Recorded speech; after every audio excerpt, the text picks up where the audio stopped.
আমি বিভিন্ন জায়গায় ঘুরেছি। দুবাইয়ে গেলাম কোন একটা কারণে। দুবাইয়ে দেখছি এয়ারপোর্টের ভিতরে এসি ঘরে আম বিক্রি হচ্ছে। আমের গায়ে লেখা আছে মালদা, ইন্ডিয়া।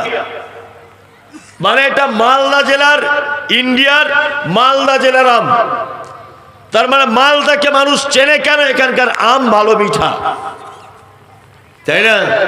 ঠিক তেমন আমরা কোনো কিছুর মর্যাদা বা কোনো কিছুর প্রসিদ্ধতা যাচাই বাছাই করি, তার পিছনে একটা কারণ থাকে। ঠিক তেমন রমজানে এত দয়া, এত রহমত, এত করুণা কেন? আল্লাহ সুবহানাহু ওয়া তাআলা বলছেন শাহরুর রমাজান। আরে এটা হচ্ছে ওই রমাজান আল্লাযী উনজিলা ফীহিল কোরআন, যে রমজানে কোরআন অবতীর্ণ করা হয়েছে। আল্লাহু আকবার। এখন যদি আপনি মালদায় যান, সৌদি আরবের কোনো লোক, দুবাইয়ের কোনো লোক, আফ্রিকার কোনো লোক, আমেরিকার কোনো লোক, তারা যদি মালদা জেলাতে আসে, এসে কি বলবে? ওরে এটা সেই মালদা যেখানে ফজলি আম পাওয়া যায়, বলবে না? কোন মানুষ যদি এখান থেকে বর্ধমানে যায়, বর্ধমানে যাওয়ার পরে কি বলবে? আরে এটা সেই বর্ধমান যেখানে মিহিদানা বিখ্যাত, বলবে না? আল্লাহ তাআলা পবিত্র আল কোরআনে বলছে, আরে এটা তো সেই রমজান আল্লাযী উনজিলা ফীহিল কোরআন, যে মাসে কোরআন অবতীর্ণ করা হয়েছে। তার মানে বুঝতে পারা যাচ্ছে রমজান মাসের যত দয়া আল্লাহর পক্ষ থেকে, যত যা কিছু, তার একটা মাত্র কারণে, তার নাম পবিত্র আল কোরআন কি অবতীর্ণ হয়েছে। তাই আর একটা কথা আপনাদেরকে বলে রাখছি, একটা মানুষ যদি ধনী হতে চায়, একটা মানুষ যদি মনে করে আমি ধনী হব, তাকে দুটি কাজ করা লাগবে। এক, তাকে দান করা লাগবে বেশি। দুই, কোরআন বেশি করে তেলাওয়াত করা লাগবে। আল্লাহর পক্ষ থেকে একটা মানুষ যত দয়া, যত রকমের করুণা আশা করে, সমস্ত করুণা এবং দয়া কোরআন তেলাওয়াতের মাধ্যমেই সম্ভব। আজকে বড় দুঃখ লাগে সত্যি যে আমরা আল্লাহ সুবহানাহু ওয়া তাআলার প্রতিটা ইবাদত অনুষ্ঠানে পরিণত করে দিয়েছি, তাই না? 5 ওয়াক্তের নামাজ, এটা সুন্নত, ফরজ না নফল? ফরজ। এটাকে অনুষ্ঠানে পরিণত করেছি না? 5 ওয়াক্তে এক সপ্তাহে একবারও গেলাম না, অথচ জুম্মার দিনে দেখছি নতুন পাঞ্জাবি পরে, দামি আতর মেখে, দেখছি ওই লোকটা একদম মানে মসজিদের ফার্স্ট কাতারে বসে আছে। মানে ও ভেবেছে যে সাপ্তাহিক একটা অনুষ্ঠান, এটা ভেবেছে না? ভেবেছে। ঠিক তেমন 11.5 মাস কোরআন তেলাওয়াত নেই, রমজান মাসে কোরআন তেলাওয়াত করে, আর মেয়েরা শবে বরাতে করে, ইত্যাদি ইত্যাদি আনুষ্ঠানিক ভাবে তারা তেলাওয়াত করে।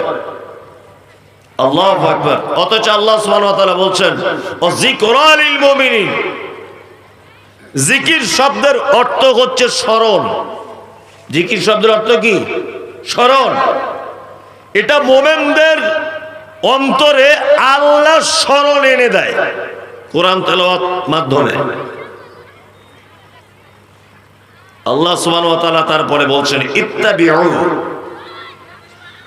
মা উনজিলা ইলাইকুম মির রাব্বিকুম ওয়ালা তাত্তাবিউ মিন দুনিহি আউলিয়া কলিলাম মা তাযাক্কারুন। আসলে এই সব বক্তব্য চলবে না। আমি যে বক্তব্যগুলো এখন দিচ্ছি এগুলো চলবে না। এখন বক্তব্য কি চলবে? শাহরুখ খানের ভিডিওর একটা গল্প বলতে হবে, তারপরে একটা গান বলতে হবে বানিয়ে বানিয়ে, তাহলে মানুষ বলবে শালা সাংঘাতিক বক্তা, বলবে না? বলবে। আর আমি যেসব বলছি সব খ্যাপা মতো বকছি আর কি, শুনলে কি না শুনলে কি লোক সব পালাবে, তাই না? ওসব বক্তব্য আমি জানি, তবে ওই বক্তব্যগুলো এখন দিতে চাইছি না। কেন? ওতে মানুষের কাজ হয় না, ওতে মানুষের কি হয় না? কাজ হয় না। আল্লাহর ভাষা হচ্ছে কোরআনের থেকে উত্তম আর কোনো কথা নেই। আর আমি সেই কোরআনের একটা আয়াত বলছি আর তার একটু ভেঙে চুরে আপনাকে বোঝাচ্ছি, এতে করে আপনার পছন্দ হবে না। কারণ মানুষ নকল বুঝে বুঝে বুঝে বুঝে আসল ভুলে গেছে। ভুলে গেছে না? ভুলে গেছে। আল্লাহু আকবার। আল্লাহ সুবহানাহু ওয়া তাআলা বলছেন ইত্তাবিউ, তোমরা আনুগত্য করো, মা উনজিলা ইলাইকুম মির রাব্বিকুম, তোমার রবের পক্ষ থেকে যেটা অবতীর্ণ করা হয়েছে। রবের পক্ষ থেকে কি অবতীর্ণ করা হয়েছে? কি? আল্লাহর পক্ষ থেকে আমাদের জন্য যে কিতাব দেওয়া হয়েছে তার নাম কি? আল কোরআন। কোরআন ছাড়া অন্য কোন জিনিসের আর আনুগত্য করা যাবে না। তবে একটা অপশন আছে, অপশন হচ্ছে এই মুহাম্মদ সাল্লাল্লাহু আলাইহি ওয়াসাল্লামের হাদিস। এই ব্যাপারে আল্লাহ সুবহানাহু ওয়া তাআলা বলছেন, ইয়া আইয়ুহাল্লাযীনা আমানু, এই তোমরা যারা ঈমানের স্বীকৃতি প্রদানকারী, আতিউল্লাহ, আল্লাহর আনুগত্য করো, আতিউর রাসূল, রাসূলের আনুগত্য করো। তার মানে শুধু যে একটা মানুষ কোরআন মেনে চলবে এরকম কোন অপশন ইসলামে নেই। বর্তমান বাজারে একটা দল বার হয়েছে, এই দলটার নাম হচ্ছে আহলে কোরআন। যারা শুধুমাত্র কোরআন মানবে, তারা হাদিস মানবে না, এটা তাদের দাবি। কিন্তু আল্লাহ সুবহানাহু ওয়া তাআলা বলছেন, ইয়া আইয়ুহাল্লাযীনা আমানু, তোমরা যারা ঈমানের স্বীকৃতি প্রদানকারী, আতিউল্লাহ, আল্লাহর আনুগত্য করো, আতিউর রাসূল, রাসূলের আনুগত্য করো। রাসূলের আনুগত্য মানে মুহাম্মদ সাল্লাল্লাহু আলাইহি ওয়াসাল্লাম তো পৃথিবীতে এখন নেই, আছে? নেই। তাহলে মুহাম্মদ সাল্লাল্লাহু আলাইহি ওয়াসাল্লামের আনুগত্য করতে গেলে কি করা লাগবে? সহিহ হাদিস, সেইগুলোকে কি করা লাগবে? মেনে নিতে হবে। আল্লাহু আকবার। ওয়ালা তাত্তাবিউ মিন দুনিহি আউলিয়া। আর আল্লাহ বলছে কোরআন বাদ দিয়ে, হাদিস বাদ দিয়ে কোন ওলি আউলিয়াদের আনুগত্য করতে যেও না, গেলে বিপদে পড়ে যাবে।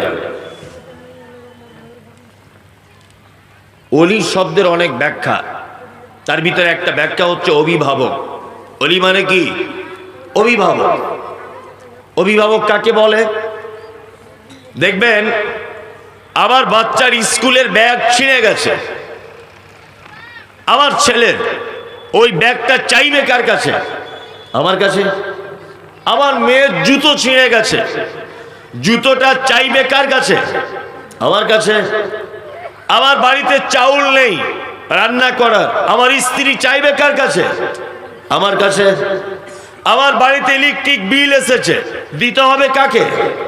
আমাকে। অভিভাবক মানে হচ্ছে সেই যার অধীনে কিছু মানুষ বসবাস করে এবং তাদের যাবতীয় প্রয়োজন সে মিটিয়ে দিতে পারে, এর নাম অভিভাবক। আমাদের অভিভাবককে, আমাদের অভিভাবক চাওয়া পাওয়া কার কাছে? আল্লাহর কাছে। খাইরিহি ওয়াশ শাররিহি মিনাল্লাহি তাআলা। ভালো মন্দ যা কিছু চাওয়া পাওয়া কার কাছে লাগবে? আল্লাহ সুবহানাহু ওয়া তাআলার কাছে। আল্লাহ ছাড়া পৃথিবীর অন্য কারো কাছে চাওয়া যাবে কে? না। কিন্তু কিছু মানুষ তো চাইছে, চাইছে না? অনেক মানুষ দরগায় যায়, মাজারে যায়, এখানে ওখানে যায়, চায় না? আল্লাহ সুবহানাহু ওয়া তাআলার ভাষা শুনুন পবিত্র আল কোরআনে। আল্লাহ বলছে উলাইকা কাল আনাম, ওরা চতুষ্পদ প্রাণী, বালগুম আযাল, তার থেকে নিকৃষ্ট। উলাইকা হুমুল গাফিলুন, আর ওরা হচ্ছে গাফেল, পথভ্রষ্ট। মানুষকে আল্লাহ তাআলা বলছেন চতুষ্পদ প্রাণী, গরু, ছাগল, শুয়োর, কুকুর তার থেকে নিকৃষ্ট। এটা আল্লাহ সুবহানাহু ওয়া তাআলা বলছেন। আচ্ছা, এটা কি সহজের বাস্তবতাটা মেলানো যাবে?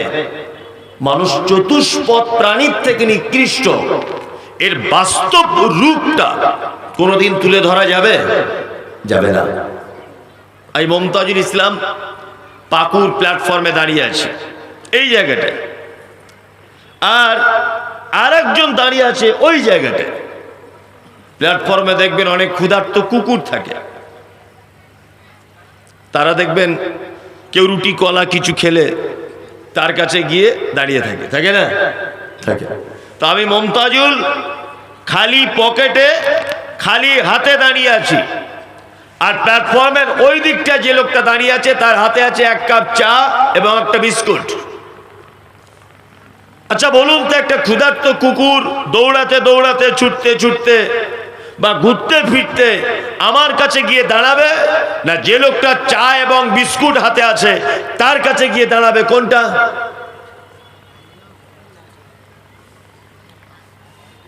আমি তো বাংলা ছাড়া অন্য কোনো ভাষা বুঝি না, মানে আপনারা বাংলা বুঝতে পারছেন না, তাই তো? বুঝতে পারছেন তো? কিছু বলছেন না? ও, বলার অভ্যাস নেই?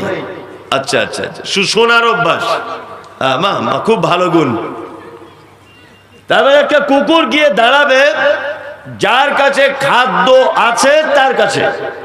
তার মানে কুকুর অবলা একটি প্রাণী, তার মুখে ভাষা নেই, সেটা বুঝতে পারছে যে মমতাজুল ইসলাম ফাঁকা পকেট, ওর কাছে দাঁড়ানো যাবে না। ও কুকুর হলেও বোঝে যার হাতে বিস্কুট আছে তার কাছে দাঁড়ালে অন্তত একটু ভেঙে চুড়ে দিবে, একটু তো ছুঁড়ে দিতে পারে, তাই না? তার মানে কুকুর বুঝতে পারে যে আমার রুজি কার হাতে। কিন্তু বর্তমানে কিছু মানুষ তারা বোঝে না যে রুজির মালিককে। বোঝে? বোঝে না। আল্লাহ, মানুষ বোঝে না হায়াত এবং মাওত কার হাতে? আল্লাহর হাতে, তাই না? আল্লাহর হাতে। তারপরে একটা মানুষ ভরসা করে কোন বস্তুর উপরে, কোন জিনিসের উপরে, করে না? করে। রাস্তা দিয়ে যাচ্ছিল, হঠাৎ করে যে লোকটা সাইকেল চালাচ্ছিল ও কি বলছে? ভাগ্যিস এই জিনিসটা ছিল বলে আমি আজকে অ্যাক্সিডেন্ট থেকে বেঁচে গেলাম। অনেক সময় এই সমস্ত ভাষাগুলো বলে না?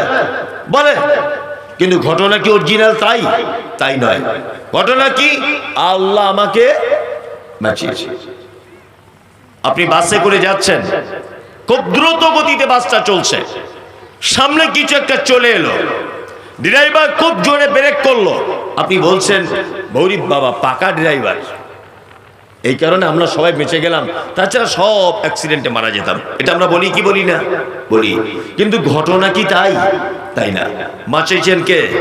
আল্লাহ সুবহানাহু ওয়া তাআলা। সুবহানাল্লাহ। আমাদের সমস্ত ব্যাপারের অভিভাবক তাহলে কে? আল্লাহ। দুই, অভিভাবক বা ওলির আর একটা ব্যাখ্যা হয়, সেটা কি? আল্লাহ সুবহানাহু ওয়া তাআলার পবিত্র আল কোরআন বলেছেন, ওয়ালা তাত্তাবিউ মিন দুনিহি আউলিয়া,